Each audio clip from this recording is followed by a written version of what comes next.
ordered. Now, and we, as talked earlier, hairdressers called on the government to cut VAT, as half of salon owners say they're considering literally shutting up shop.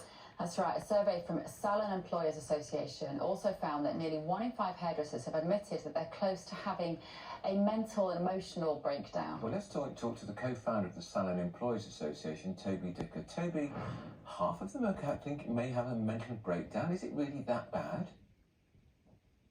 I'm afraid to say that it is at the moment. I mean, first of all, thank you very, very much for having us on, because we're not often taken very seriously, and have a serious news broadcaster like yourselves give us the chance to explain things is great. But we were shocked by the results. It's absolutely desperate in our industry at the moment.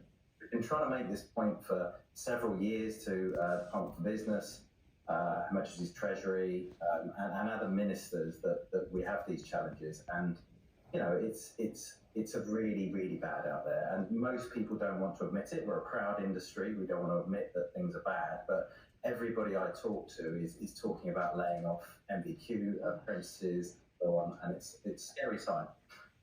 We've come together. But Toby, you have sorry to interrupt. You've had this VAT problem for a long time. Why suddenly now is it becoming a big issue?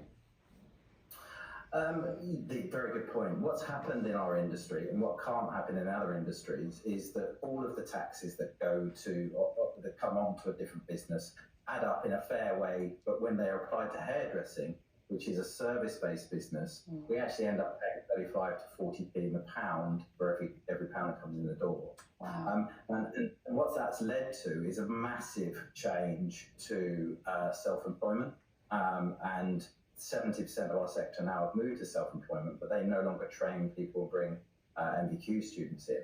And what that means is that each of them individually can stay below the VAT threshold of 85,000. Now, that wouldn't be possible for sectors. So if you had a restaurant, for instance, you couldn't have 10 different people serving you your meal or making your meal and staying under that VAT threshold. But that's what's happened in our industry. And I understand why people have done it, but I also think that possibly there's a legal implication to doing so, and that's what gives us the fear. We feel we're being penalised for doing the right thing. And you're not wrong, Toby. I completely agree with you. And do you know what else happened? Lockdowns. So I, for one, started dyeing my own hair in lockdowns, and I have continued to do so. You've stopped dyeing your hair, actually, as well.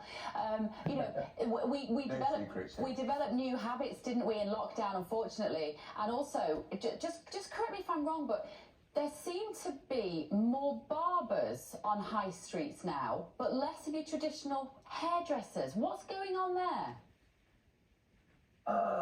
There's some debate around what's happening there. Most of those businesses are taking cash and not taking bookings. So I'll let you read what you will. I'm not talking about all barbers, because there's some amazing barbers. Yeah. Just to say, they're actually part of a group organisation called the Personal Care Sector Organisation Group, and we have the Men's Hairdressing Federation, the Hair and Barber Council, the Freelance Hairdressers Association, and the Fellowship of British Hairdressing is also as part of our organisation. We represent about 50,000 people.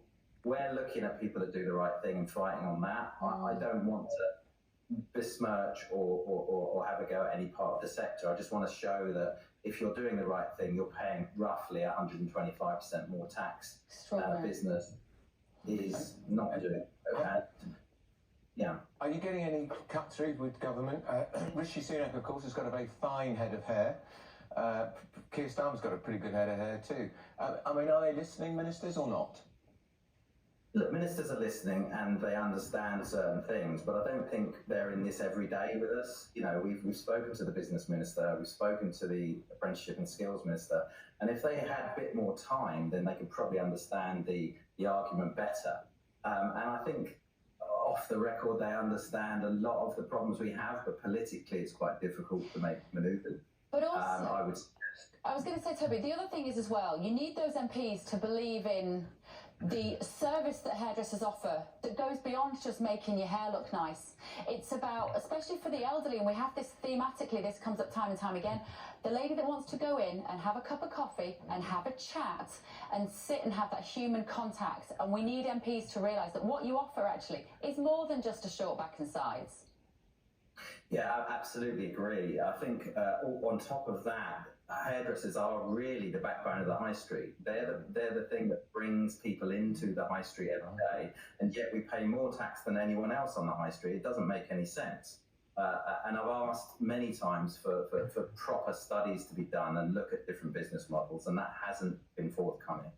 I think it's a scary thing, like you say. What we're offering is that mental health thing, but also bringing 80, 100 people every day, every week into the salons, and bringing those past shops that are on the high street.